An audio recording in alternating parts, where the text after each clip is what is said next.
অর্থ উপদেষ্টা ডক্টর সালেউদ্দিন আহমেদকে সচিবালয়ে নিজ দপ্তরে অবরুদ্ধ করে রেখেছেন বিভিন্ন মন্ত্রণালয় ও বিভাগের কর্মচারীরা।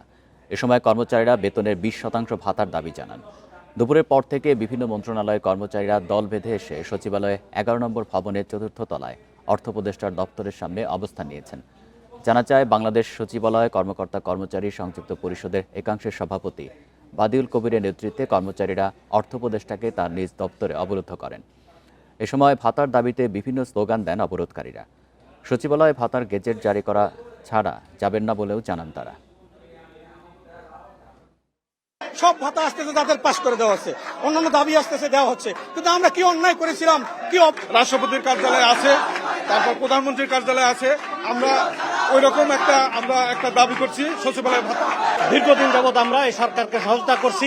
বাইরের বিভিন্ন অধিদপ্তর পরিদপ্তর আন্দোলন সংগ্রাম করে তারা দাবি আদায় করে নিয়ে গেছে, কিন্তু আমরা অদ্যবধি শুধু সহিষ্ণুতার কারণে, ধৈর্য ধারণ করার কারণে, এই সরকারকে সহযোগিতার কারণে, আমাদের দুর্বলতার কারণে আমাদের কোনো দাবি ঘরে নিয়ে যেতে পারেনি।